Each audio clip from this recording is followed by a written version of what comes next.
زۆر بەداخەوە من سەری ڕێز و نەوازش بۆ شەهید فەرهاد و هەموو ئەو شەهیدانی تردانەوێنم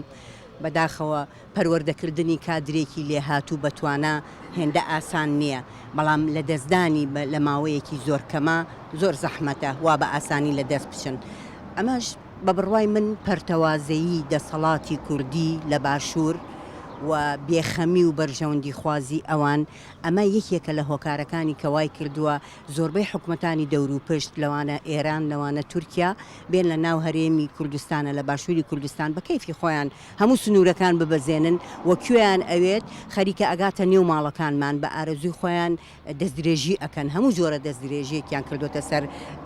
باشووری کوردستان، کەرامەتی باشووریان شکاند و ئەگەر هەر بەم شێوەیە بمێنێ. من زۆر پێم سەیرە یعنی تۆ بتوانیت ئەوەندە چاوقایم بیت زۆرێک لە خەڵکان لەگەڵ ڕێزمە، بەڵام ئەڵێ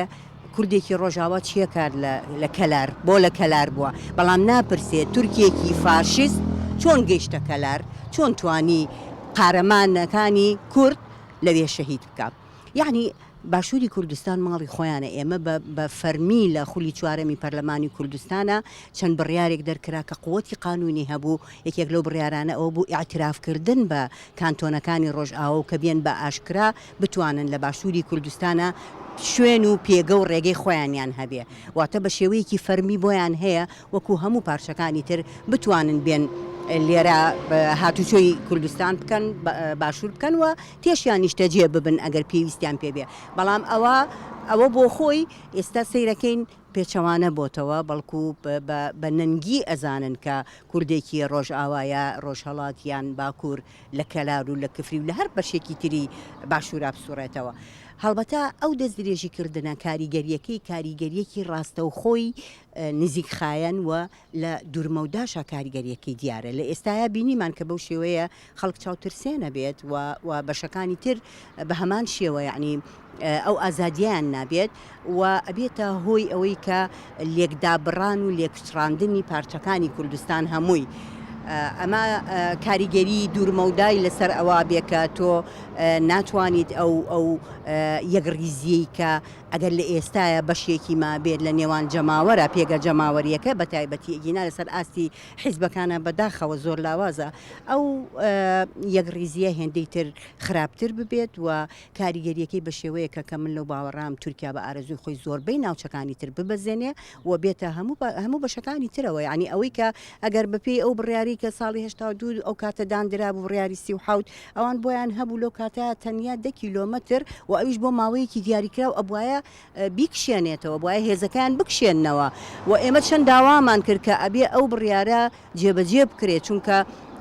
لە ئەنجومەنی وەزیران و داواکرا بوو کە هێزی تورک بکشێتەوە. مەبەستمە کە لەو کاتەیە کە تەنیا 10 کیلۆمەترێک ڕێگایان هەبوو، بەڵام ئێستا 100 کیلۆمەتر هاتوو نە ئەو هێزە کشایەوە، بەڵکو زۆربەی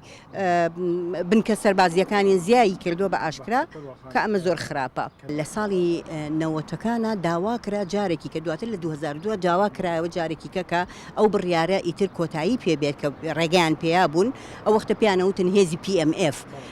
بۆ پاراستنی سەرسنوور و داواکرا کە ئەو بڕیارە هەڵبۆشێتەوە و لەگەڵ بەغاشا زۆر جار قسەکراوە. بەڵام هەم بەغا هەم کوردستان بەداخەوە حیزبە سیاسیەکان وەگوتم لە گەندەڵی و لە بەرژەوەندی خوازی ئەوان وای کردووە کە ئەو دەسەڵاتیان نەبێت، چکە هێندە تێکلاون لە پەیوەندیان لەگەڵ هێزەکانی دەرەوە لەوانە هەم ئێران و هەم تورکیا و پەرلەمانی کوردستان زۆر بەداخەوە کە من بۆ خۆم ڕێزم بۆ پەرلەمان لەبەرەوەی کە بۆ خۆم پەرلەمانتاری خولی چوار بووم، بەڵام